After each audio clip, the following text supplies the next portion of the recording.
we can begin. Blast off. I'm not Jeff Bezos. I'm Congressman Steve Cohen, and this is the start of the Judiciary Subcommittee on the Constitution, Civil Rights, and Civil Liberties. Today's most important hearing is on the Americans with Disabilities Act, a great act in the 1990s, the ADA. The committee will come to order without objection. The chair is authorized to declare a recess at any time.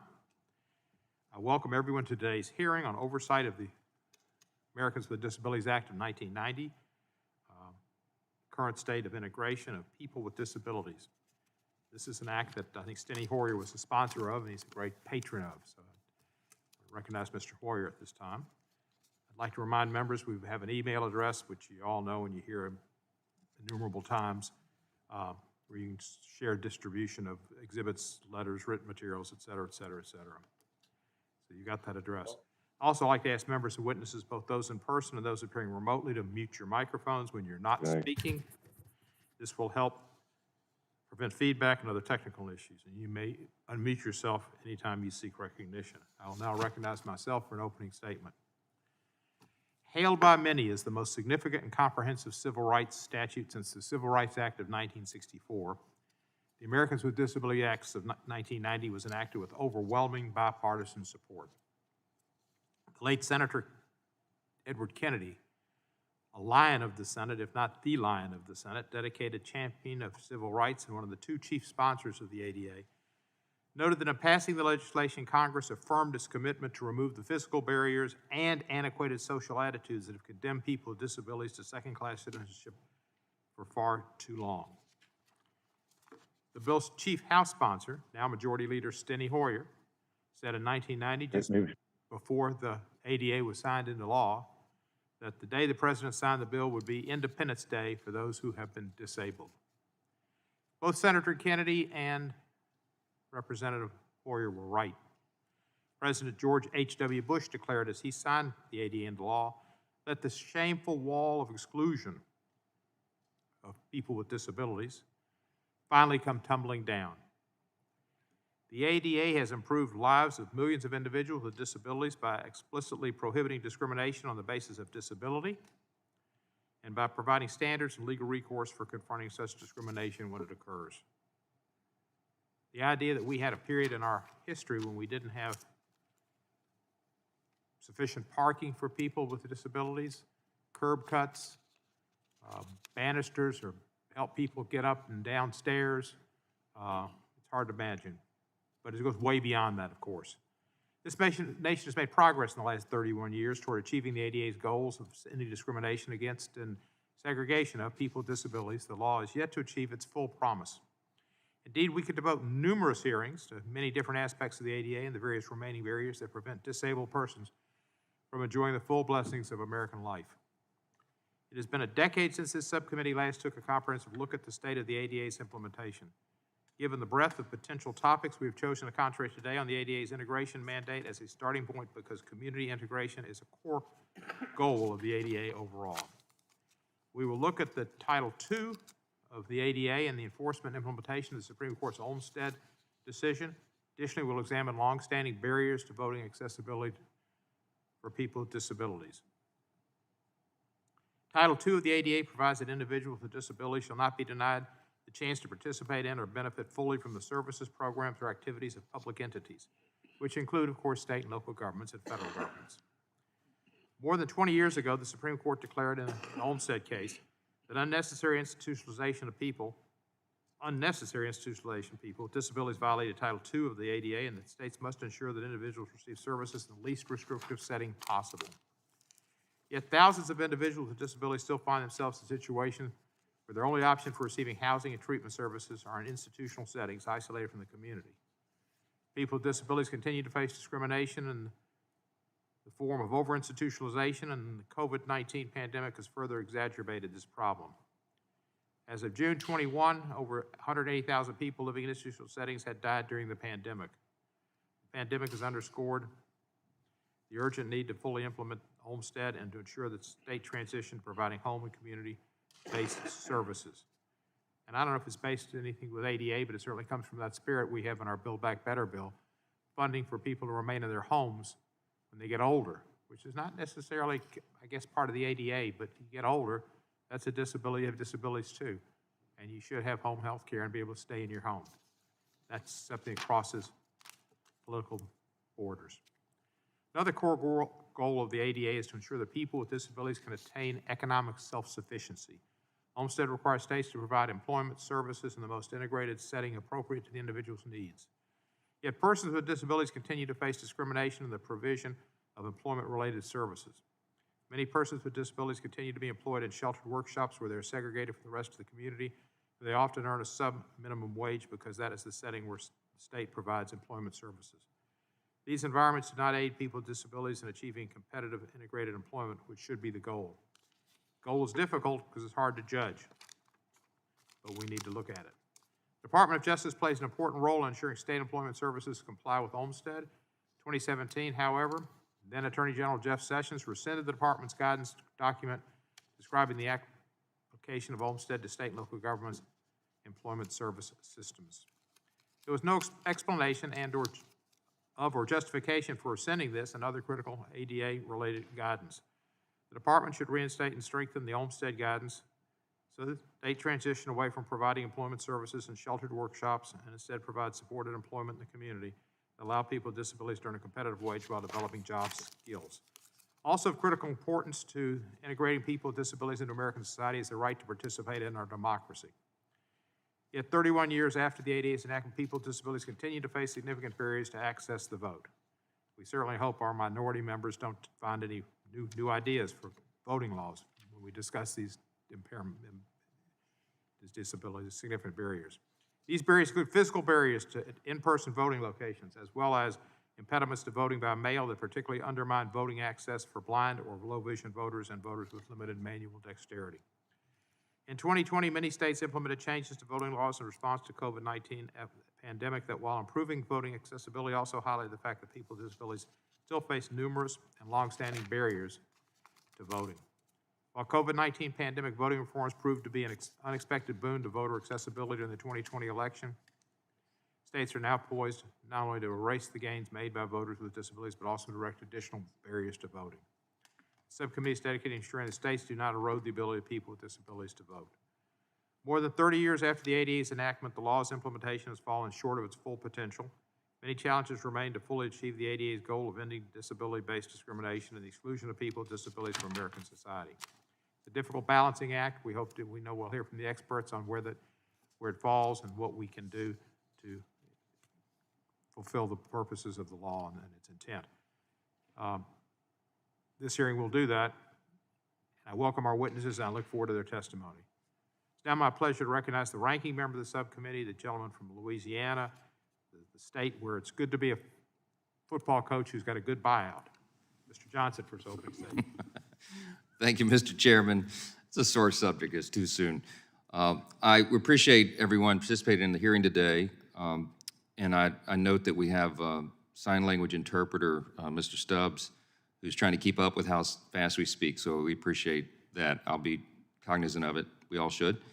The Americans with Disabilities Act was passed by Congress in 1990 and signed into law by President George H.W. Bush. It was a big achievement.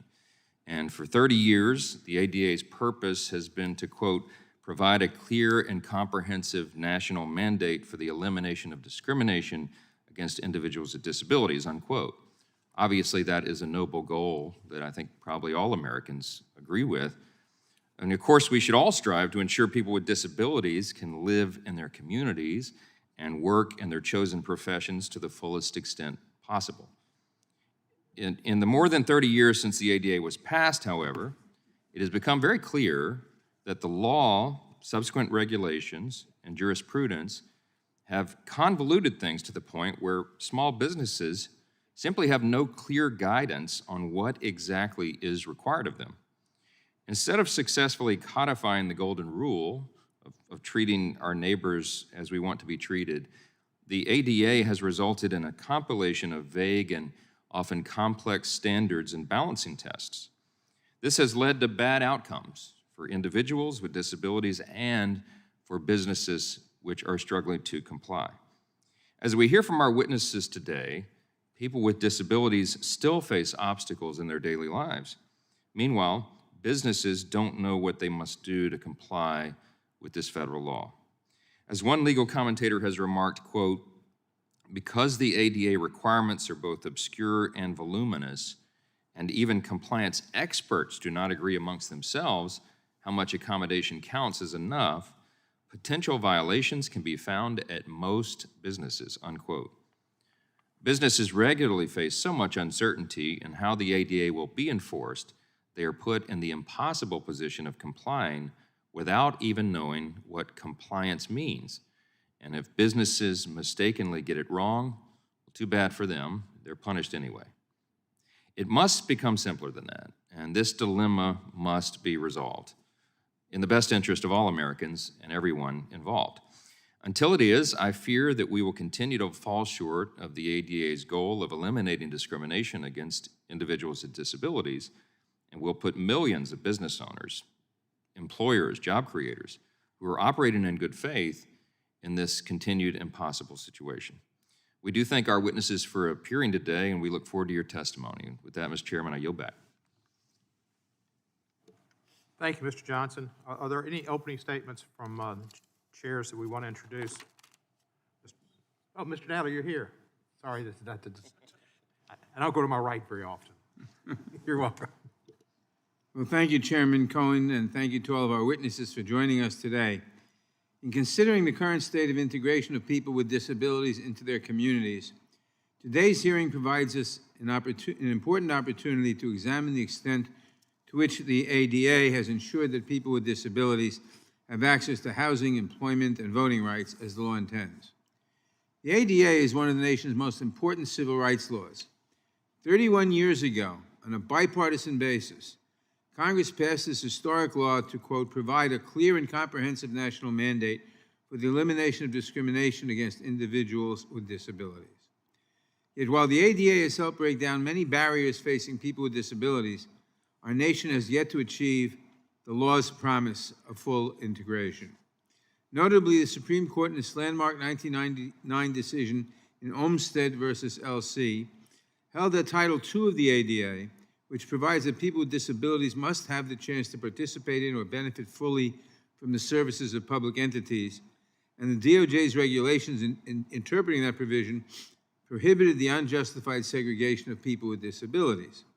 Such unjustified segregation, the court held, constituted discrimination and required that states, should an individual not oppose it, must provide community-based services to people with disabilities in the most integrated setting appropriate. The importance of the Olmstead decision to the disability community cannot be overstated.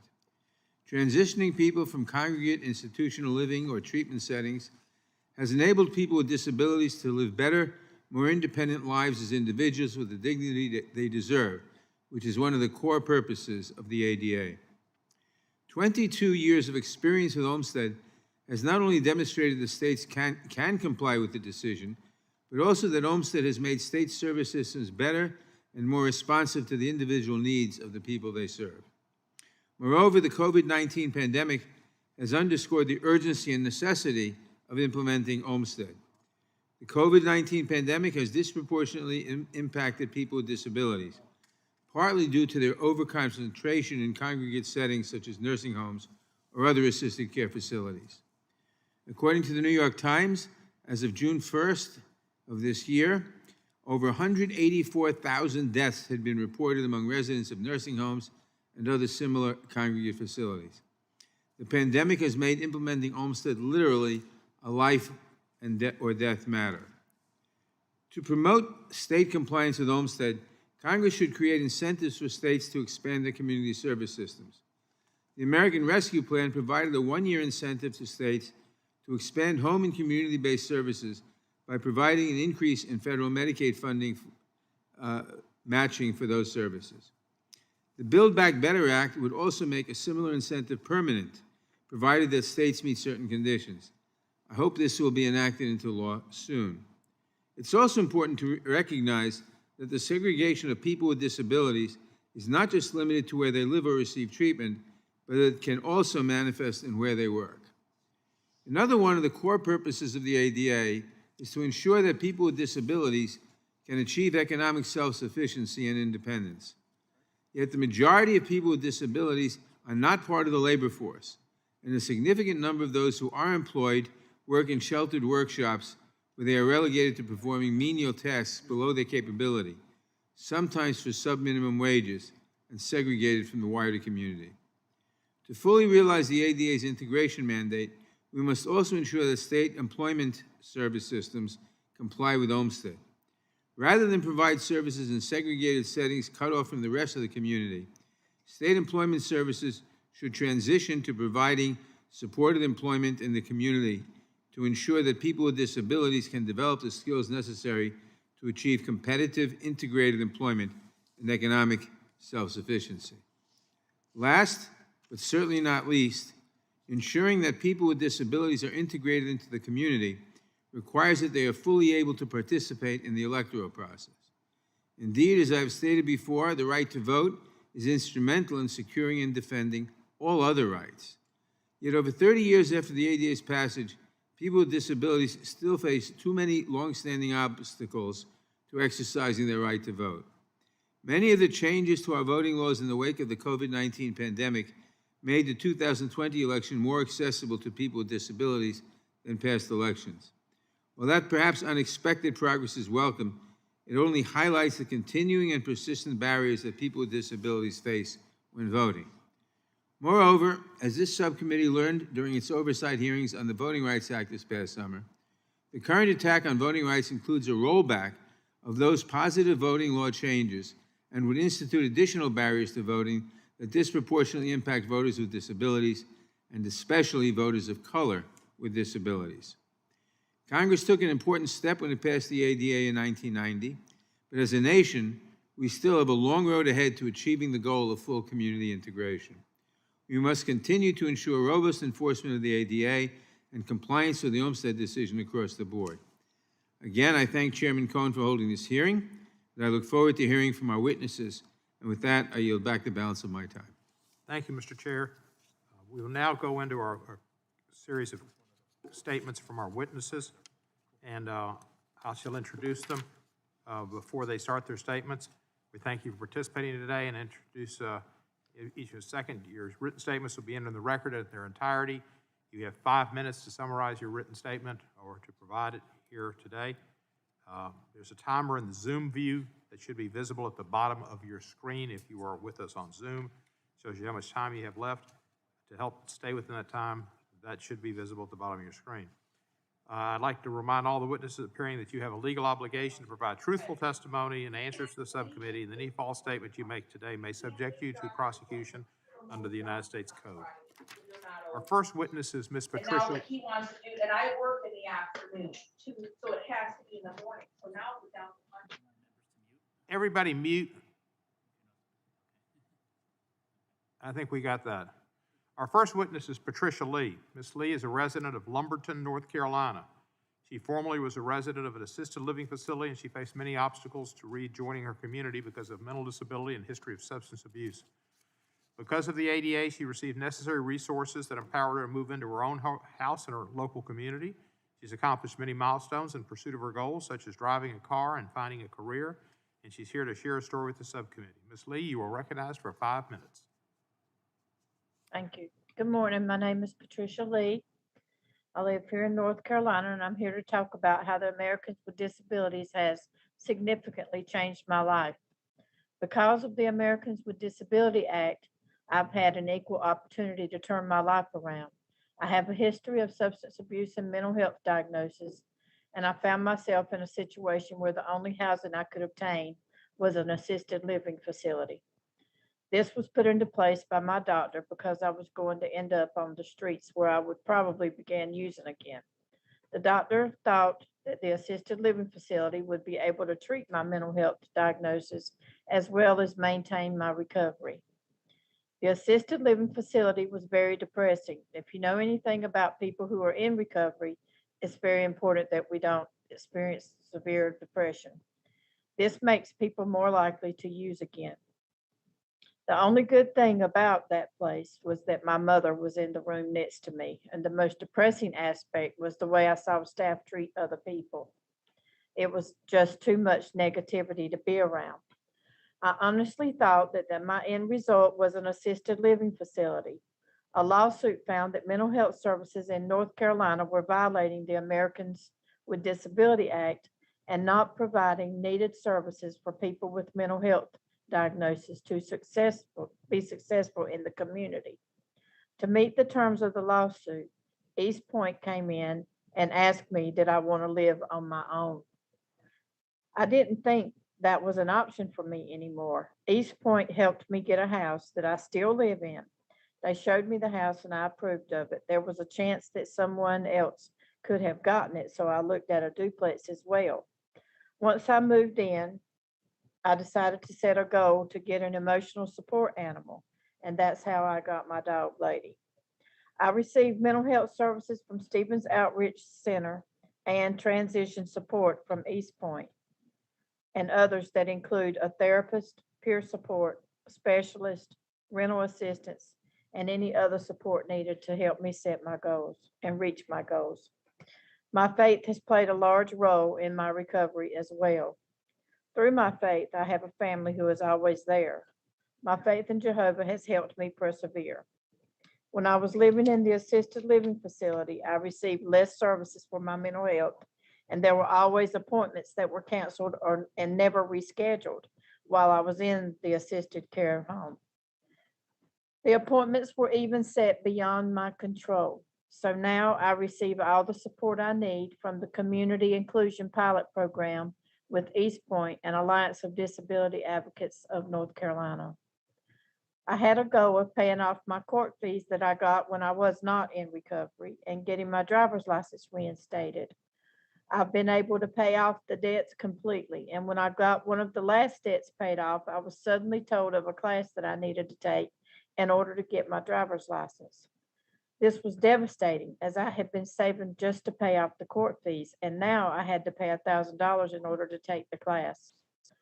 Fortunately, it was around the same time that a program called Freedom Funds was available.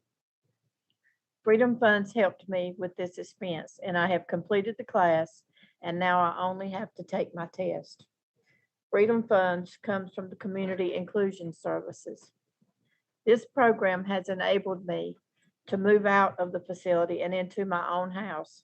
I still receive needed services such as counseling, peer support, and anything I need to reach the goals that I set for myself. I have successfully lived independently for almost 4 years now. Through mental health services in the community, I still have the support that empowers me to reach my goals. Thank you. Thank you, Ms. Lee. Appreciate your testimony and your success and your opportunity to have your home and what you need. Our next witness is Regina, who goes by Regina Klein. Ms. Klein is the founder and CEO of Smart Job, a global company with a core mission of closing the disability wealth gap by making jobs smarter through expanded investment, access to financial services, and better public policy. Ms. Klein previously served as senior counsel to the Assistant Attorney General for Civil Rights during the Obama administration, where she provided legal and policy counsel regarding efforts to implement the ADA. She filed and resolved the nation's first cases under Title II of the ADA and the Supreme Court's Olmstead decision to challenge segregated work settings. She received her degrees from the University of Maryland School of Law, making Steny Hoyer very proud, and from Columbia University, making Chairman Nadler proud. Ms. Klein, you're recognized for 5 minutes. I think, there you go. I hope that I've corrected my mute problem. Thank you very much, and I'm very happy to be here. People with disabilities are a constituency that includes nearly 1 in 5 Americans. This constituency comprises nearly half of those Americans that live in long-term poverty. We're talking about nearly 2/3 of working age people with disabilities who are in fact not employed. So in short, this is an unemployment crisis of profound proportions, and it has direct ramifications for the economy. But crucially, in the United States, this disability unemployment crisis has been deepened by public spending, namely this significant over-reliance of state and local governments on service systems that structure employment in employment service delivery for people with disabilities in separate, segregated employment settings, apart from mainstream competitive employment and typical jobs in the open market. And this violates the mandates of the federal civil rights laws that were just explained, namely the Americans with Disabilities Act and the Supreme Court standard that was set forward in the Olmstead versus LC decision.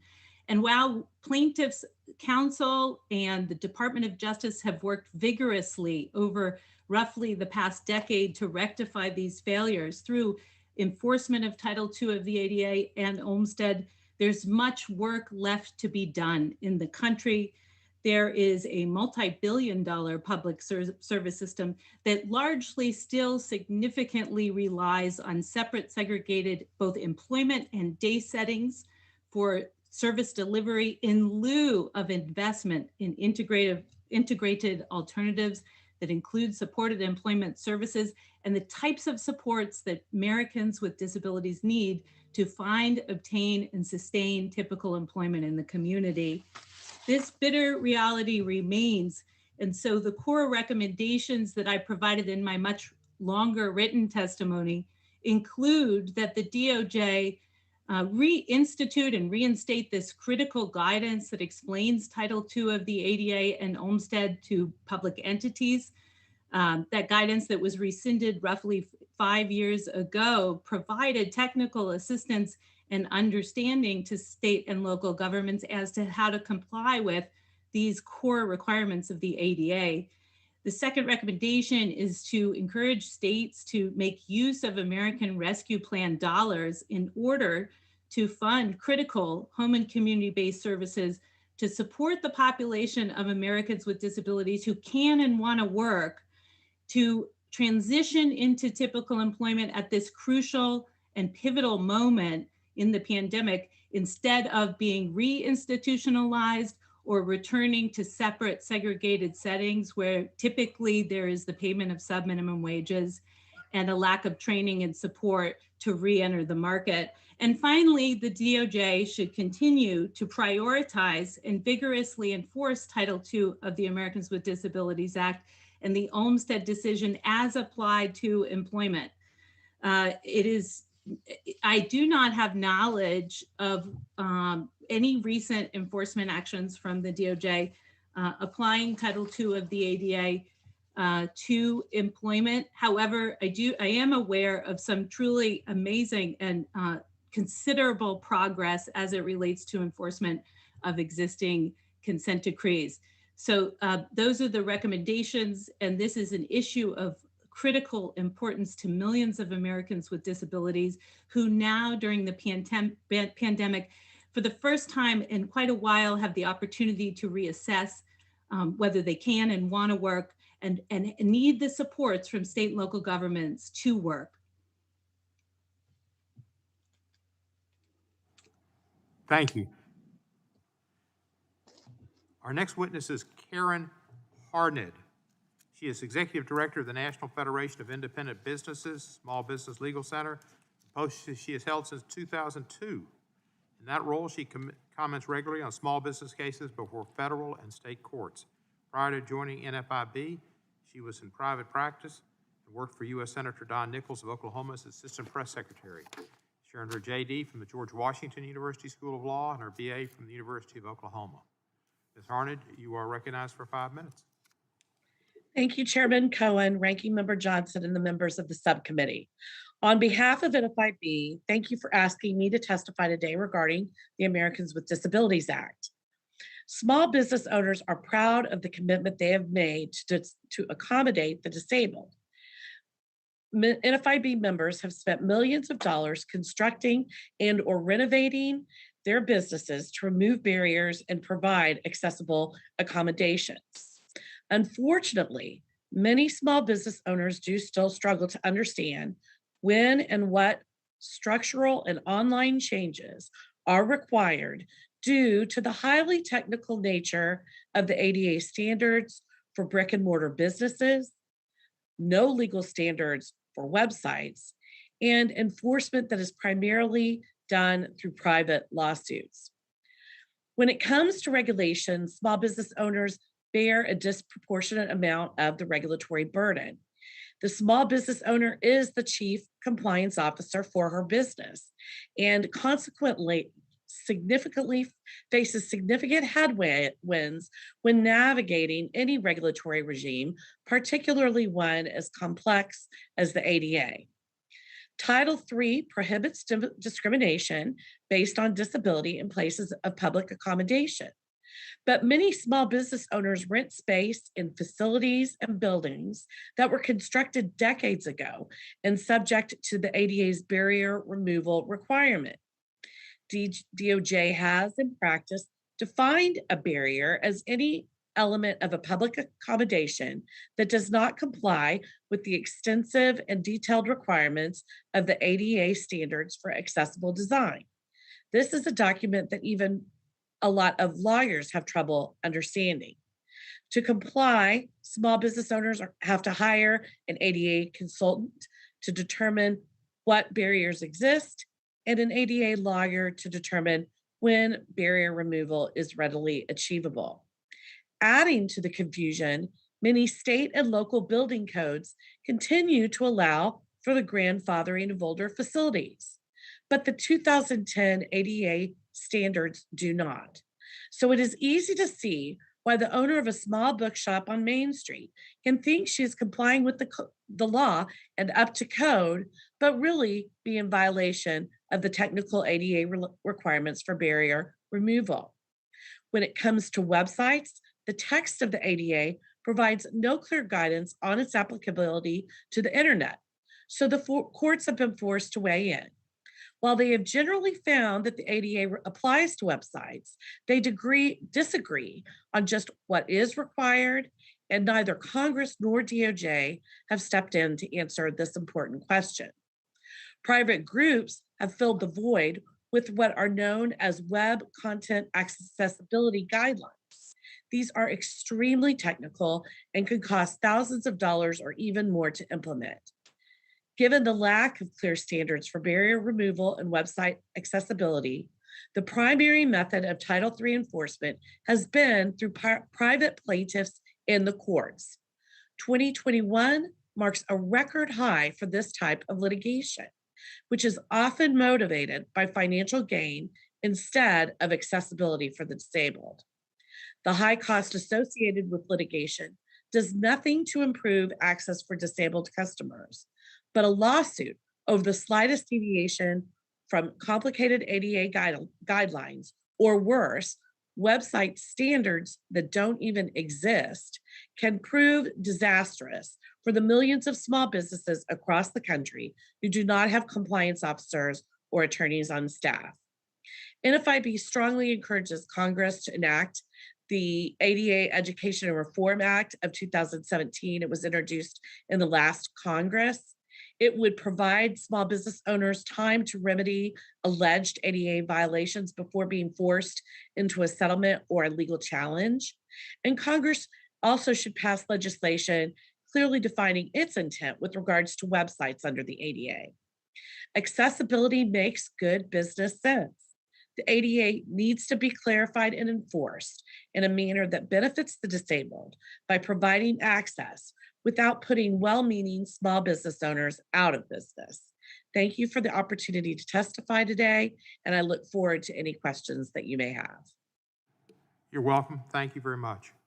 Final witness is Michelle Bishop. Ms. Bishop is the Voter Access and Engagement Manager of the National Disabilities Rights Network, where she's responsible for coordinating voting rights initiatives in every U.S. state, district, and territory, as well as providing training and technical assistance on the nationwide network of the National Disabilities Rights groups and members regarding voting rights and access for voters with disabilities. She received her Master of Social Work and Social Economic Development from the Brown School at Washington University in St. Louis, and a Bachelor of Arts in Sociology and English Literature from State University of New York at Geneseo. Ms. Bishop, you are recognized for 5 minutes. Good morning, and thank you for the opportunity to testify today representing NDRN, the National Disability Rights Network, which is the nonprofit membership organization for the federally mandated Protection and Advocacy, or P&A network. The United States Government Accountability Office has studied polling place accessibility for 20 years. In 2000, GAO found that only 16% of polling places had an accessible path of travel from parking to the voting station, 27% in 2008, and 40% in 2016, still less than half. Voting stations and equipment dropped from 54% accessible to 35% in 2016. Combining this data, only 17% of America's polling places are accessible. As I have stressed to members of Congress before, America's polling places are woefully, inexcusably, unjustly out of compliance with the ADA. Alarmingly, 13 states closed an overwhelming 1,688 polling sites in just 6 years, often blaming the ADA. NDRN examined this issue in depth and found that jurisdictions that settled with DOJ in the last several years were working to find innovative solutions to avoid poll closures while increasing accessibility. Alternatively, jurisdictions that closed polling places citing the ADA typically were not under a settlement agreement with DOJ and could not provide proof of inaccessibility. Turning our attention from in-person to remote voting, traditional vote-by-mail systems are not and have never been accessible to voters with disabilities who cannot privately and independently mark, verify, and cast a paper ballot. Increasingly, people with disabilities have been given access to electronic ballot delivery systems typically reserved for military and overseas voters protected by UOCAVA. This is a promising practice, but these systems often require the voter to print and return a paper ballot, reintroducing inaccessible paper to the process. Pivoting now from these long-standing accessibility barriers to take a closer look at 2020, the pandemic created shortages of polling places and poll workers, which complicated in-person voting. Elections officials found themselves unprepared for a significant increase in voting by mail, and as nursing homes were forced to close their doors, guidance from the Centers for Medicare and Medicaid Services reinforced the obligation to staff to facilitate voter participation among residents. However, relying on an overworked staff on the front lines of a global pandemic revealed how genuinely tenuous voter access is for residents of long-term care facilities. Smart jurisdictions made rapid changes to their election policies to meet these demands, which had a side effect of improved accessibility. 42 states offered a significant period of early voting.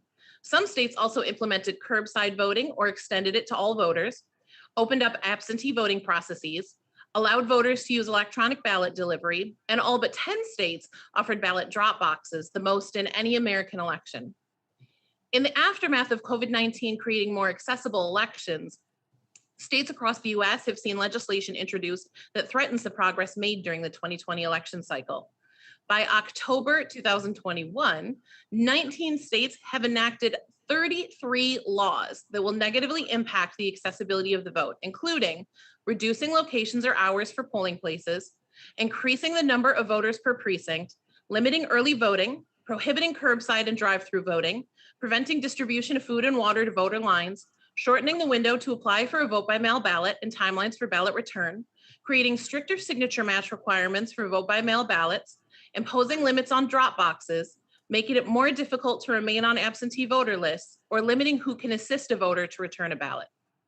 Ultimately, the ADA has been and continues to be the gold standard in protecting the right to vote for people with disabilities. Congressional funding is sorely needed to help election administrators to improve accessibility and for the PNAs to provide them with invaluable consultation. In this vein, Congress must act now to reintroduce and pass the PAVA Inclusion Act and provide the last two excluded PNAs with desperately needed HAVA funding, a simple and no-cost legislative fix. Congress must also amend the Freedom to Vote Act to allow voters with disabilities an exemption from nationwide paper ballot mandates that will disenfranchise them. Creating a legislative carve-out for people with disabilities, in addition to a periodic reauthorization or a sense of Congress to reconsider the need for a paper ballot mandate, will allow voters with disabilities who need it most to access the same technologies we allow for UOCAVA voters. We are willing to take a limited, calculated risk to ensure that our deployed military will have their voices heard on Election Day. We must be willing to do the same for people with disabilities. Finally, Congress must now act to pass the John Lewis Voting Rights Advancement Act to prevent known discriminatory practices. These problems are solvable, and after 30 years of the ADA, there is no excuse for not having addressed them. I have said it to the subcommittee before, but it bears repeating. We call them Americans with disabilities because they are, first and foremost, Americans. And America's democracy is only as good as its ability to hear the voices of all Americans. Thank you. Thank you very much. Apparently, the interpreters are following Mr. Johnson's earlier importunation, and people are talking too fast. So we need to talk slower. Thank you. I will normally go first for questions, but with this new requirement that we talk slower, I will yield to Mr. Nadler for the first question. Thank you. Ms. Lee, why is living independently important to you?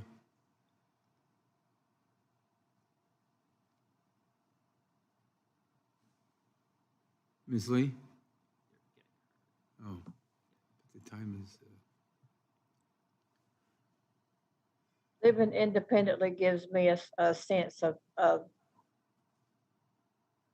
accomplishment. And that's the best way to say it.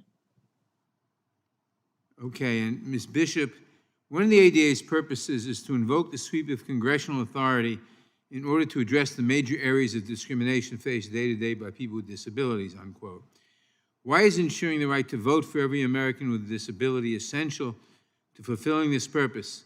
And how should Congress be invoking its authority to accomplish this goal in terms of the right to vote? I think that Congressman John Lewis said it best when he said that the right to vote in America is one that is almost sacred. It is the foundation of all of our other rights, and people with disabilities have to be able to participate in the democratic process to ensure that their rights are going to be protected. I think Congress has a role to play in ensuring that the ADA, which works, is being enforced, and in providing funding and support to our nation's election officials to help them to meet demands, as well as looking at the complicated patchwork of other federal legislation that also supports the right to vote for people with disabilities, including passing an amended version of the Freedom to Vote Act, as well as the John Lewis Voting Rights Advancement Act. Thank you. And Ms. Klein, in September, this past September, the civilian labor force participation rate was 22.3% for people with disabilities, compared to 67% for people without disabilities. Why do you think there's such a large discrepancy in these labor force participation rates? Yes, thank you for that question, Congressman Nadler. In truth, there's been a nearly 40-point percentage gap for decades as between people with disabilities and people without. This is an ingrained systemic injustice that has to do with where we invest. And when we invest the majority of our service dollars in separate segregated settings where people spend the majority of their days for the majority of their adult working years, the results that we get are low labor force participation. In addition, we have very little to show in terms of public investment in the types of skills that are most catered to new and emerging industries in this utterly disrupted knowledge-based economy. We are vastly overinvested in manual skills training in separate settings. And as a result, we have seen very little breakthrough in terms of that labor force participation rate over time. What should we be doing instead? What we should be doing instead is providing guidance and support to those state and local systems that want to rebalance and shift their service systems to resource those that are in advancing the solutions to supporting workers to come into typical jobs. What that means is supporting job coaches, job developers, benefits counselors. We're talking about shifting the lion's share of public service dollars from supervision and support in separate settings to supporting workers to find, obtain, and sustain employment in jobs that match their skills and talents. This is not something that happens lightly. This is something that takes the intentionality of the public system working together with private employers. But here's the good news. Private employers are in search of talent today and have been for quite a long time in search of diverse talent, including people with disabilities. Our talent pipelines are caught up, held captive in this system that is actually channeling workers with disabilities out of secondary school, around the United States and directly into segregated programs instead of typical employment. And so it's a challenge to support those service providers within state systems to support workers to move into competitive integrated employment. Thank you. And finally, can you describe what segregated employment settings look like and how they're at odds with the ADA? Well, segregated employment settings take on many of the institutional attributes that are recognized in residential settings. That means that there are people with disabilities congregated with each other without people without disabilities in the employment setting, except typically paid staff, paid support staff. One of the indicia of this segregation and one of the factors that shows how out of step with economic self-sufficiency these settings are is that they so often pay sub-minimum wages. How could this be in 2021 in step with the meaning and purpose of the ADA and Title II that we have Americans earning less than minimum wage in these settings? Well, thank you. I just want to say that I certainly think we ought to outlaw sub-minimum wages, and I thank you, and my time has expired. I yield back. Thank you, Mr. Nadler. I'd now like to recognize Mr. Johnson for 5 minutes. Thank you, Mr. Chairman, and again, all of you for participating. I had a couple questions for Ms. Harned. Is it your experience that most small businesses really do want to comply with the ADA? Oh, absolutely. And if you go into any business, or I shouldn't say any business, but the businesses I've gone into, the members I've talked to, that's actually one of the questions I ask them, because I know this area of the law is complicated. And they're like, oh, I'm up to code. Yes, I'm, compliant. And that is why it's so frustrating to me and frustrating to them, because they're thinking in many instances that they actually are doing the right thing. Because of course, before you go into your place of business, you're going to have a business, you're going to have it inspected, right? And so that's where I think we're still not there yet on all of us being, on the same page as to what it takes to be compliant with ADA. And really, that's a primary point. There are a lot of incentives to comply, not just to comply with the golden rule and do the right thing, be a good corporate citizen, but there's an economic incentive as well, because you want to provide for as many customers and clients, et cetera, to access your business as possible. It just follows common sense. But earlier this year, the National Federation of Independent Business released a white paper on the lack of guidance businesses have received from the government on how to make their websites ADA compliant. That's just a case in point. And the paper said businesses were left with a mandate that essentially says, quote, comply, but we won't tell you how to comply and what compliance means, unquote. So can you explain a little bit about this uncertainty in this area, for one example regarding websites and how that affects small business? Correct. Well, this is nothing short of, to use a term my kids would use, a hot mess. There is no legal standard for what it means to comply, have your website accessible. And so the courts have stepped in, and the answers are all over the place. The circuits are split on what's required. The Department of Justice really has not been very helpful in providing any answers. And so you're really seeing, particularly in this space, a lot of predatory litigation. I mentioned in my testimony the story of a business owner I just recently heard from that's part of a class action lawsuit. And he is, the way he speaks is definitely the way our members speak. He said, I try to do everything the right way. I try to be on top of all the laws, but I have no law I can comply with here. And he's just extremely frustrated. So yeah, that is a big area of, it's becoming a bigger problem each and every day, quite frankly.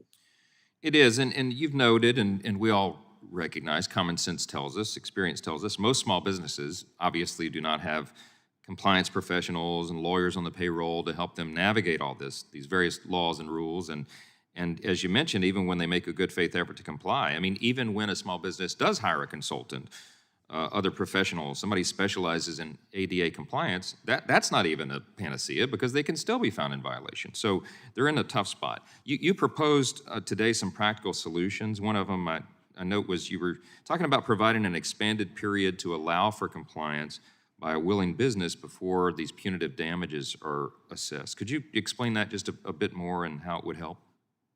Right, and I understand for members of the disabled community, they might react, "Oh, it's 31 years. Your business should be, I mean, this should not be an issue anymore." But honestly, I know of business owners that have done what they thought was required under the law, using an attorney, only to find that they were sued because a guardrail was a quarter of an inch off, which I recognize, again, may be a lot for a member of the disabled community. I'm not saying that's not real, but what I am saying is that a small business owner, is not going to know that level of technicality, and they could receive bad advice. The bad actors are not going to, they don't care. I mean, if I'm being completely candid, but most small business owners do care. And if you tell them what they're doing wrong, they'll fix it. That's been my experience as well. And I think the goal of all this, every one of us, this is not a partisan issue. We want disabled Americans and everyone to have full access and the ability to, patronize businesses and do everything that everyone else can. And we want the businesses to thrive as well. We want all boats to rise together. But in order to do that, we have to apply common sense. We have to modify some of these rules and regs and make it possible so that we can achieve all those goals simultaneously. These are not mutually exclusive pursuits. And I think we do well to recognize that. I think Congress has a role here to help, and I hope that we will. I'm out of time, unfortunately. I yield back, Mr. Chairman. Thank you, Mr. Johnson. I'm going to take my 5 minutes and ask a few questions. Ms. Klein, I think it was your testimony concerning the employment locations where folks are just congregated without to do work and paid sub-minimum wage. Was it you or was it Ms. Bishop that testified about that? That was me, Mr. Chairman. Thank Good. you. I mean, what are some of the groups that have that type of employment situation? There's some kind of well-known groups in the community, well-known, but I don't recall them, not that well-known, but pretty well, that have shelters and provide this work for people with disabilities, which, as I recall, when I visited, this has been many years ago, that they seemed to be doing a good public service. Who are those groups? Well, Mr. Chairman, that's an interesting question and one that's often asked. These service settings are prolific, and there is no particular group that I would isolate other than to say to you, this is an 83-year-old practice, the origins of which are embedded in the New Deal. There's no doubt in my mind that you've seen these groups over the years, and that many people who've explored people with disabilities who are working have seen them working in separate settings. But it is a historical anachronism to say that we set it and forget it. The moment has come, and there's no particular group to isolate. This is a question of priorities of spending and supports. And people with disabilities have an archaic and pretty much fossilized service system for employment at the precise time when there's a labor shortage, at the precise time when other workers in the global economy are reassessing their skill development, are reassessing their interests and preferences for employment. And we've got to get moving on this goal. It is the time to evaluate. Ms. Klein, Yeah. I understand what you're saying in theory, and I accept it, but I'm just trying to recall, I mean, some of these groups seem to be very well intentioned and very well respected in the community, and a lot of the people that were working there look to me to be very seriously disabled, to where they probably could not work in a different setting. There is a standard by which some of those people could continue to work in those settings, because otherwise they wouldn't probably be able to work at all. Is that not correct? Well, federal courts have recognized, and the ADA itself has explicitly recognized, that we should not give regard to whether someone can work or not without providing them an individualized assessment of their skills and their functions on the job in employment. And actually what we've done is we've referred many people to these settings without a unique understanding of their skills. We don't know. What we do know with particularity is that many people can and want to work in other settings, but because of the significant excessive over-reliance on these settings by state and local governments, people have been channeled to these settings. Ms. Harned, let me ask you that. Are you familiar with any of these particular groups that provide this disability shelters. There's shelters, I think they're called. Are you familiar with those groups? Are they part of NFIB or at all?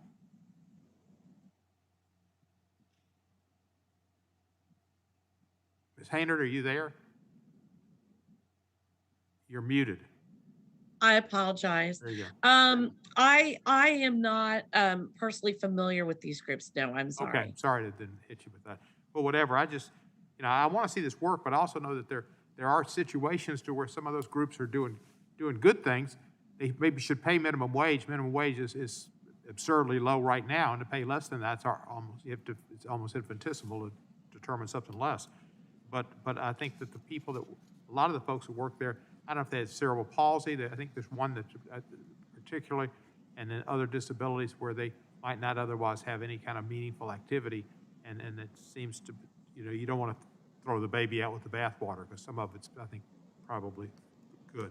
On voting. Mr. Chairman? Sure. Ms. Oh, Klein. apologies. If I could just respond, just one more response to that comment, which I think is useful, is that the goal of many of the current legislative proposals towards spending new public resources to support people in their transition is this concept of providing career development planning and really getting to the bottom of what people can and can't do. We haven't done that yet with the level and the capacity that we need in order to support people towards their employment goals. It is not painting with a broad brushstroke about what, the validity of a particular provider. It's empowering that provider to support people in their interests, in their preferences towards employment. Thank you. I'm going to recognize Mr. Owen in a minute, but I just want one question and ask for a brief answer if I can. Ms. Bishop, you talked about voting. Have any of the places, I can see a problem when you've got like 200 voting precincts, and they all ought to be compliant and make it easy to vote and not have barriers. But have any districts tried to get around this by having a central location and allow people with disabilities to come to some particular location that might be totally set up for people with disabilities and have all of the barriers removed? I think the closest thing that we've seen to that thus far is states that move to a vote center model, which is not exclusive to voters with disabilities, but open to all voters. I think that they come with their pros and cons. It does give you the opportunity to pick out your most accessible locations and rely on those. But we do have to be very conscious of how many vote centers we have, how far they may be from voters with disabilities, how accessible they are according to accessible public transit, to make sure that they're going to be effective. The one thing I think we would discourage is having a separate vote center specifically for people with disabilities when we're really trying to have the most integrated experience possible for voters with disabilities, rather than separating out how they vote from other voters. Thank you. And that over my 5 minutes by far. I apologize. Mr. Owen, you're recognized for 5.5 minutes.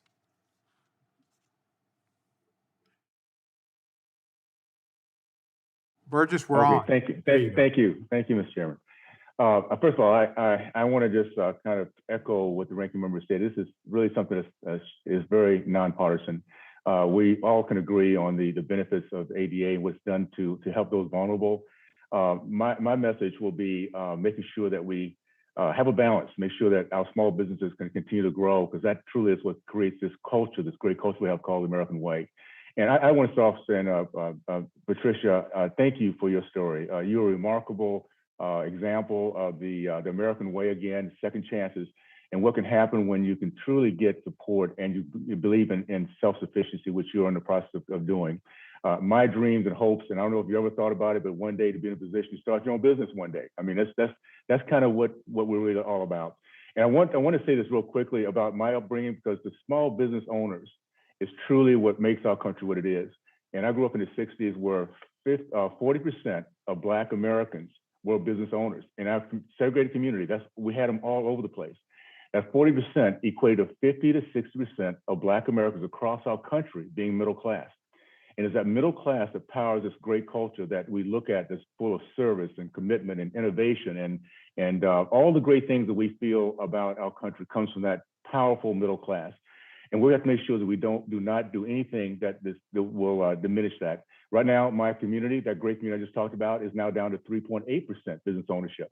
And so you don't have the same innovation, you don't have the same success story, the same mentorship that I grew up around.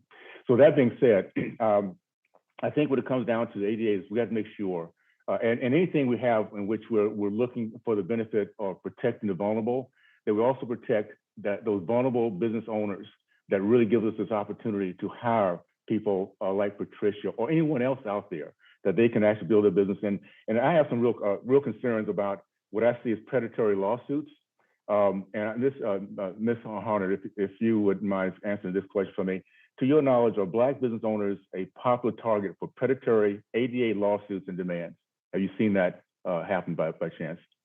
Well, I don't know specifically about Black business owners. I will say what we've seen, particularly in California, where this has been a tremendous problem for decades, there are a lot of not business owners that English is not their first language, where they do tend to be hit more than others, I would say. And I find that very disturbing, quite frankly.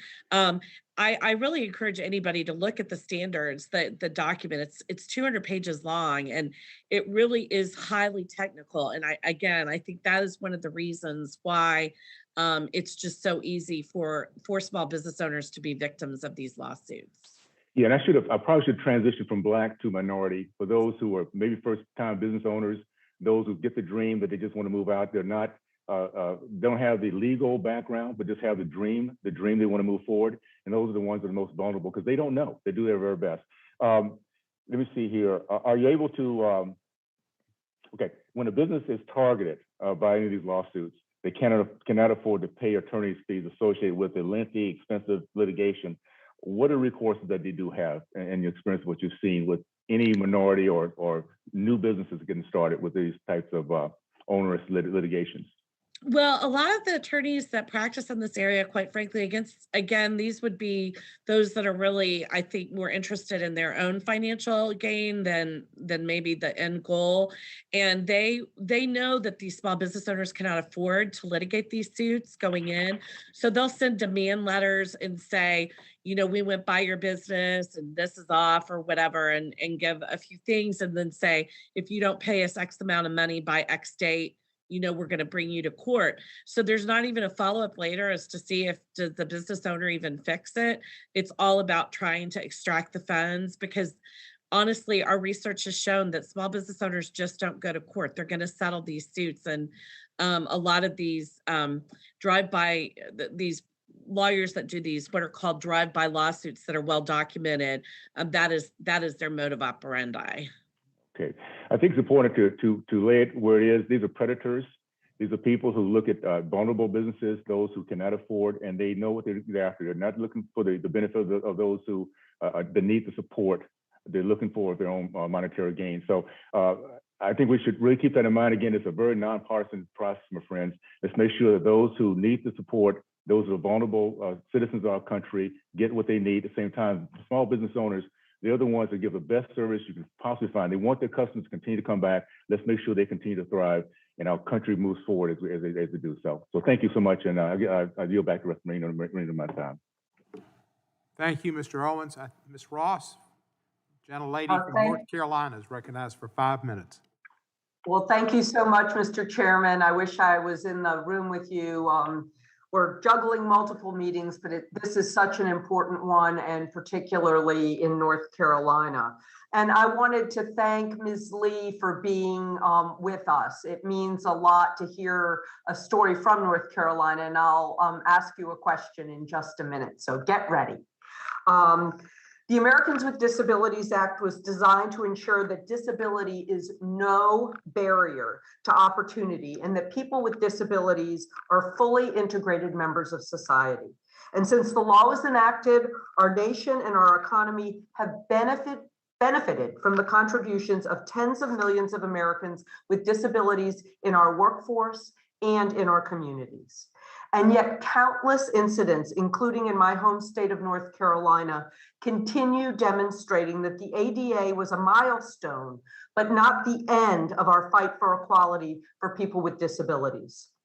Recently, a blind man in Winston-Salem, North Carolina, named Wilmer, was denied entry into a store with his guard dog, Fort. Not only once, but twice in the span of a single month. The second time, the local police were called and threatened Wilmer with arrest, simply for shopping with his guide dog.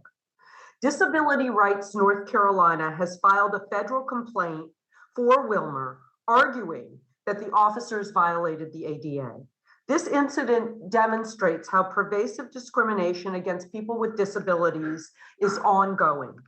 31 years after the enactment of the ADA, far too many people are unaware of the accommodations legally required for people with disabilities. In order to keep our promise to people with disabilities, we need stronger enforcement of the ADA to ensure that everyone can fully participate in public life.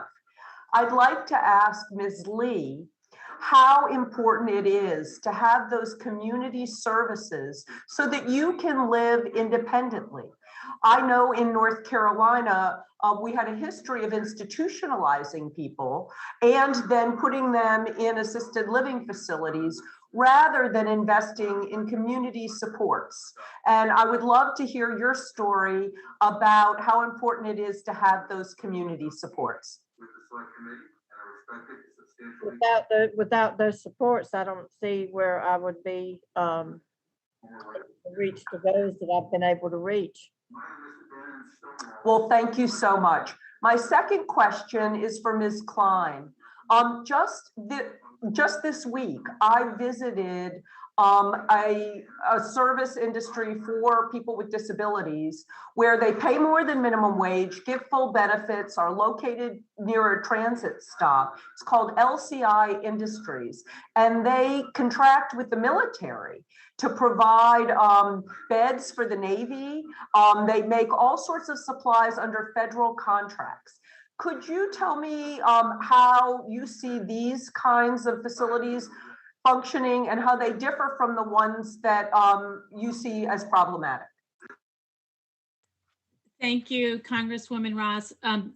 Each instance requires, more of an acute awareness of the factual circumstances of that provider. And so I feel discomfort in weighing in on the nature of their service provision. The one thing I will say to you, though, that's quite relevant to your question is we are making significant progress, including in federal procurements. Just this month, in honor of October being National Disability Employment Month, the Ability One Commission, which manages over $3 billion in federal procurements, has issued a proposed rule moving away from sub-minimum wage and in support of moving more towards integration. How that looks over time and what happens to the rule yet remains to be seen, but it's a considerable statement of progress towards the acknowledgement that what is typical is the goal, that that systems should be realigned towards the goal of what is typical, including the indicia of integration. So I think that we're seeing the needle move. Every instance requires more knowledge about what the particular services that are being provided are. But the point is that we are starting to come to grips with the fact that we've got to get the end game in mind first. And it is integration and move service and realign services from there. Thank you, and I yield back. Thank you, Ms. Ross. We now recognize for 5 minutes and 13 seconds. Mr. Hank Calvin Johnson. Oh, thank you, Mr. Chairman. Wasn't quite ready to be called on, but I want to thank you, Mr. Chairman, for holding this hearing, and I want to thank the witnesses for their testimony today. My colleagues on the other side of the aisle throughout the pandemic have been strong proponents for schools being open for in-person learning. And after Democrats passed the American Rescue Plan and we finally started getting shots in arms, Republicans started fostering vaccine hesitancy. And as we started getting kids safely back in schools, my friends across the aisle should have been happy, yet despite the CDC recommendations that for in-person learning, universal indoor masking should be required for all teachers, staff, students, and visitors to K through 12 schools, regardless of vaccination status. As of September 29th, Republican politicians in 9 states have banned school districts from setting universal mask mandates. Mrs. Klein, do local and state bans on mask mandates make it more difficult for students with disabilities to return to in-person learning? And based on your experience, how can the Department of Justice help ensure that civil rights of persons with disabilities, especially students, continue to be protected, and that states and localities are mindful of their obligations under Title II of the Americans with Disabilities Act? Yes, and thank you, Congressman. As you know, my background is in with particularity to employment, but I'm happy to weigh in to honor your question to the extent that I can. Thank you, I appreciate it. Yes, one thing that's clear from the pandemic is that people with disabilities have been disproportionately impacted. A lesson learned is that congregation is dangerous. It imposes safety risk. The advocates have long understood that about congregation in segregated settings. It became clear there was a prism or a magnifying glass on that issue as it relates to segregated settings during the pandemic, obviously because of an airborne virus. As it relates to schools, the same is true that there are many students with disabilities across the country that deserve equal access to education in the least restrictive environment. And students who are particularly vulnerable to the idea that there would be health risks imposed upon them by these policies. So the goal of Title II is to ensure integration. The goal of the ADA is to ensure equal access. The goal of the IDEA is to ensure equal access to education. So that's a generalized response to your statement, I understand. But this is complementary to the goal of the ADA is to provide students with disabilities access to education at this time. Thank you. And imposing bans on mask mandates hurts the ability of disabled students to return to school safely. Is that true or is that false? Yes, if I sounded at all equivocal, the answer is yes. Thank you. With regard to voting rights, it seems that after Trump lost the 2020 election in a landslide and after the big lie and the insurrection, the right to vote has once again come under relentless assault in states led by Republican politicians looking to remain in power despite the demographic shifts occurring throughout the nation. But I don't think every American truly understands the extraordinary efforts many disabled voters must take to exercise the fundamental right to vote. Ms. Bishop, what discriminatory barriers have persons with disabilities historically faced when attempting to vote? And how do unnecessary and punitive restrictions on voting by mail impact accessibility when it comes to voting as a disabled person? I think when we talk about the barriers that voters with disabilities face, the answer is just about everything. Every method of voting, in person, election day, early voting, voting by mail, even getting registered to vote, still has some existing barriers for at least some people with disabilities, because we've really yet to fully realize the promise of the ADA, as well as the Help America Vote Act, to make the process fully accessible and fully integrate voters with disabilities. You talked about vote by mail. And I think some of the things that we did in 2020 in response to the pandemic were really important for making vote by mail work for more voters. We relaxed some of those deadlines by which you had to apply or return your ballot. We relax some of the requirements around having witness signatures, notaries, getting a doctor's note to attest that you have a disability in order to vote by mail, things that are just extra hoops for voters with disabilities to have to jump through. And it can be a barrier for any voter, but for a person with a disability for whom those things may not be readily available, for whom transportation could be a problem, it just is that much more difficult. The last thing I want to stress is that we have seen an increase in allowing voters with disabilities to use electronic ballot delivery that we usually use for our military and overseas voters, which allows them to receive and mark their ballots electronically, because mailing them a piece of paper is never going to be accessible to everyone. I think that's something that we really have to look at expanding nationwide. It's something we're willing to do for our military and overseas voters. We should be willing to do it for people with disabilities who are stateside as well, to ensure that they have access to the vote. Thank you, and I yield back. Thank you, Mr. Johnson. Good to hear from you. And good that the Dodgers had Cody Bellinger yesterday. We still gonna get you, though. I now recognize Ms. Garcia, who's happier with what the Astros did last night. Much better, Mr. Chairman. Thank you so much for this opportunity to examine the continued and longstanding barriers to voting accessibility for people with disabilities. As a young legal aid lawyer many years ago, I actually represented the Coalition for Barrier-Free Living here in Houston, which started working on some of these issues. And let me tell you, it is completely disheartening, Mr. Chairman, that we're still talking about the same things that we talked about back when I was in legal services in the late 80s. And that's been some time ago. So with that in mind, whether it's the ADA or local or state government requirements, people with disabilities should have full and full participation in all aspects of life. And certainly when it comes to voting, they should also have equal access without facing any barriers of any sort. I'd like to call your attention to an urgent problem that this subcommittee has held numerous hearings on, and that's, of course, is the voting rights, particularly for us here in Texas, for minorities and seniors' ability to vote. One in every 3 states in the country have passed voting restriction laws this year, as was noted by one of our witnesses. This is alarming. New voting restrictions could threaten seniors and people with disabilities, like my constituent, Erling Sullivan, who turned 102 years old recently.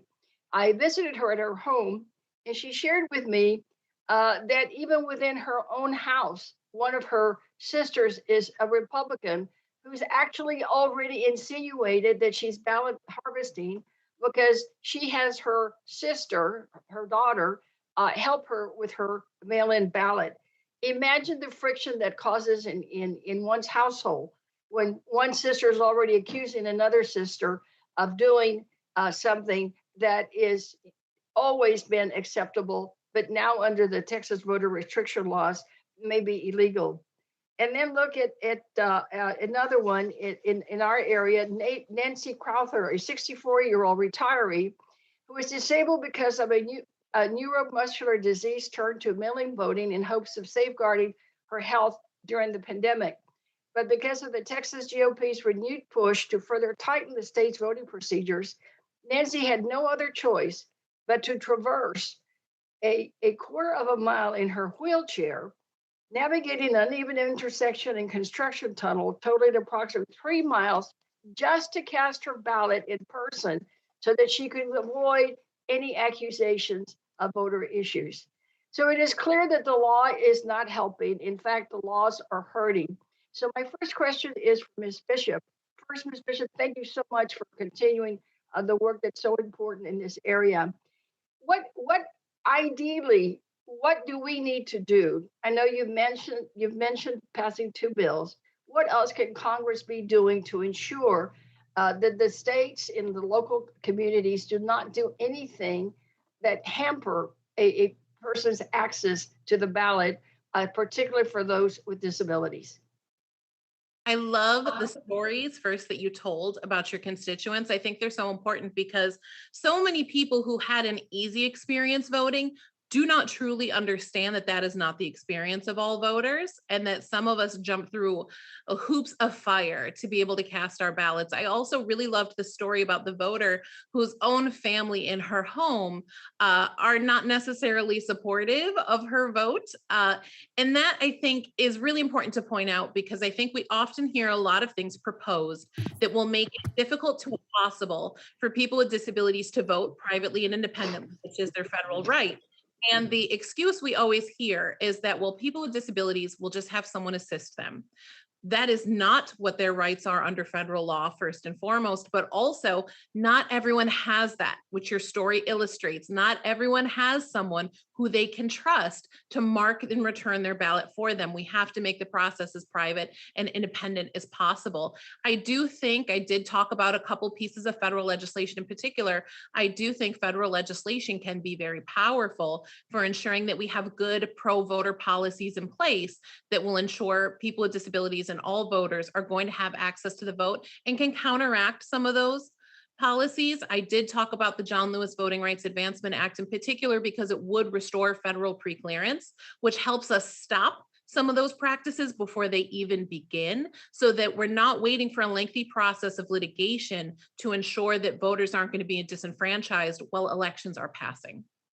Well, thank you. And Mr. Chairman, I'd like to ask unanimous consent to enter the record an article, Texans with Disabilities Fear Voting Will Get Harder for Them, a special session on GOP restrictions nears. Without objection, so entered. Thank you. And I yield back, and I will submit a question for Ms. Klein that I did have on some employment numbers. Thank you. You're welcome, Ms. Garcia. Our next congressperson to be recognized for 5 minutes is Ms. Sheila. Oh, Ms. Bush just got on. I'm sorry, Ms. Bush trumps Ms. Lee. Ms. Bush, you're recognized for 5 minutes. Thank you, and good morning to everyone. St. Louis, and I thank you, Chairman Cohen and Nadler, for convening this urgent hearing on the importance of the Americans with Disabilities Act. For decades, disability rights activists have been sounding the alarm about how a lack of accommodations negatively impacts every aspect of their lives. Disabled people have been denied equal access to higher education, disproportionately struggle with mental health crises, suffer from police brutality at higher rates, and get denied opportunities for civic engagement and voting.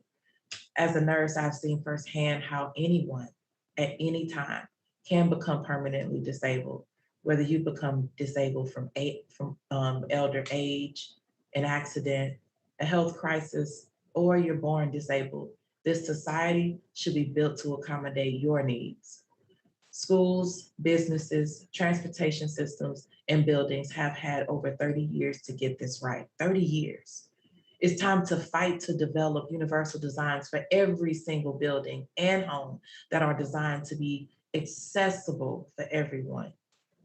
Disabled workers are subjected to an abysmal sub-minimum wage that makes the self-sufficiency described in the ADA nearly impossible to attain.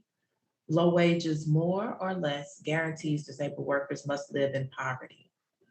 Disabled people have to juggle sub-minimum wages while navigating higher medical costs, needing extra time off for appointments and treatments, and contending with a physically hostile environment.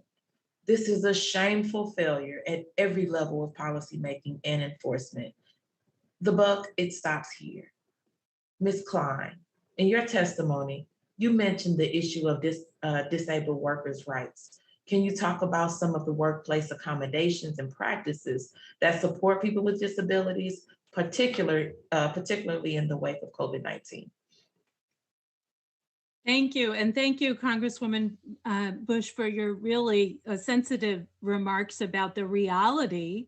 You're very sensitive to the issue as a nurse background when you're saying the reality is that we all could become a member of the population of people with disabilities at any time. And it is the reality, this is us. This is a universal human condition. To your point, COVID-19 has been a major disruptor to the way everyone works. I'd like to say we're living in the golden era of more flexible, more autonomous, more distributed work.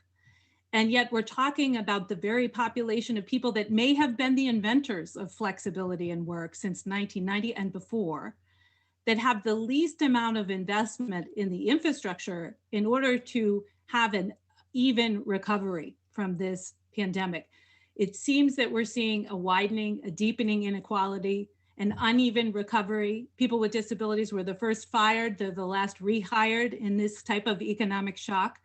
And we have the majority of our equities in terms of public spend still channeled towards segregated, separate settings, when in fact there are many workers around the United States with disabilities who are reassessing their interests and their preferences for competitive employment and actually need more flexible technology, the infrastructure around broadband, but also the infrastructure around remote and distributed business tools, the types of technology that will allow virtual reality training. This is what other workers are doing right now. They're upskilling, they're reskilling, they're getting acclimated to a knowledge-based economy. There are so many workers trapped in historical anachronism. They're being trained in industries that are no longer pertinent to this knowledge-based economy. So we need to shift the focus of public spending to catch up, because the economy won't wait. And the expansion in knowledge-based jobs, upskilling and reskilling is of utter necessity now, and we need public investments to follow. Thank you. Thank you so much for all of that information. Ms. Bishop, research from Rutgers University shows that 21.3 million eligible voters have mobility disabilities and 7 million have visual disabilities. What practices can local and state governments adopt to ensure their elections are widely accessible? I think the number one most important thing we can do in terms of practices to make sure our elections are accessible is to include people with disabilities and disability rights organizations in the process from start to finish. We very often devise an electoral process and then show it to people with disabilities after the fact and say, look what we made for you. And it's not actually accessible. And we have to go back and try to retrofit something we've already built to make it work for everyone. We should be bringing everyone to the table and making sure that their voices are heard from start to finish, so that we're designing processes from the start that are actually accessible to everyone. I would also be remiss if I didn't say I was a St. Louisan before I came to DC, and go Cardinals. Go Cardinals. Thank you. And I yield back. You have every right to throw in the Cardinals. Mr. Carter took them out, I think. Ms. Jackson Lee, you're recognized for 5 minutes. Chairman, thank you for this outstanding hearing, long overdue, and clearly a needed refresher course for so many about the crisis of living in America with a disability. This is a serious issue, so I will step aside because I cannot be restrained to say, go Astros. But let me move to the seriousness of this issue and the importance of seeing what legislative response we need to give. Let me quickly read into the record from the Centers for Disease Control. 3 in 10 American Indians have a disability. 1 in 4 African Americans have a disability. 1 in 5 whites, 1 in 6 Native Hawaiian Pacific Islander, 1 in 6 Hispanic, and 1 in 10 Asian. The disabled community is with us, and they deserve an ultimate quality of life that we, as part of the Democratic Republic, must ensure that they get. I will ultimately introduce into the record the inequities that are faced, particularly by those racial and ethnic disparities in special education, an article, Child Trends, that indicates the need to address those inequities as relates to dealing with children with disabilities and discipline, if you will. The challenges that come about through placement and discipline of children with disabilities. Also will discuss and enter into the record the article, Here's How Texas Elections Would Change and Become More Restrictive Under the Bill Texas Republicans Are Pushing, article dated April 21st, 2021. And then an article that has already been submitted, I'll speak from, is a July 5th, 2021, that says it's harder for us to vote in Texas with people with disabilities. Ask unanimous consent, Mr. Chairman, as I go forward. Without objection. Let me thank the witnesses, Patricia Lee, Regina Klein, Michelle Bishop, and Ms. Harned as well. Patricia Lee, let me thank you for your story. Let me tell you that SB 7 in Texas, words that I really don't want to say, it is not an election bill, it is a prohibition of election bill, but it would videotape people who are giving assistance to disabled people, allow them to be in the voting area with a camera. Can you, again, talk about how difficult it is in life at an assisted living facility where you used to live, and how your life changed, and how these living conditions may deny you your constitutional right to vote? Ms. Lee? Yes, ma'am. I don't know how to answer that really, but I'm just gonna say I didn't feel very independent whenever I was in the assisted living facility. It was very depressing. It was not, I didn't feel, any kind of independence or accomplishment there. And through the help from Disability Advocates in East Point, TCLI have brought me so much more, have helped me to obtain goals that I didn't think I could obtain. And I see myself in a better place in the future. Thank you. Because yes, ma'am. Thank you so very much. Was it hard for you to vote too? I don't vote. Well, it was harder for you to feel like a human being. Yes, ma'am. All right. Thank you so very much. May I ask Regina Klein and Michelle Bishop, again, a question of how we can further enhance the American with Disabilities Act on issues like voting and on issues about introduction and interaction in the retail and manual skills. What do we need to do to refresh or improve the Americans with Disabilities Act? And if the chairman will be kind enough to allow both of you to answer the question. Regina Klein and Michelle Bishop. Thank you. Ms. Klein? Yes, thank you, Congresswoman Lee. And I would defer the voting issue to my colleague, Ms. Bishop, who is certainly an expert on that issue. To your other question, Congresswoman, we need not do anything to the ADA other than enforcement and vigorous enforcement. You know, I'm very troubled today by some of the comments made about ADA notification. You know, ignorance of the law is no excuse. At bottom, courts are very clear about the standards that apply to the ADA. On this issue regarding employment, it's very clear what the mandate of Title II of the ADA and Olmstead is. And it's really a matter of supporting state and local governments to comply, supporting the Department of Justice to vigorously enforce the mandate of Title II, and providing clear and unequivocal guidance as to how to do it. And so my answer is pretty plain. There is nothing that needs to be done other than vigorous enforcement as it relates to the very clear and powerful mandate embedded in the ADA and the integration mandate. I appreciate that, and we will listen very carefully and engage. Ms. Bishop, would you follow up, please? So Ms. Klein and I have very different areas of expertise, but we completely agree. There's nothing that we need to do to the ADA. The ADA works. What we need to see is vigorous enforcement by the DOJ. I agree completely. Additional guidance is always helpful. We see new issues arise in the world of voting rights all the time. Ballot drop boxes became one of the rock stars of the 2020 election, but they weren't always designed and placed accessibly.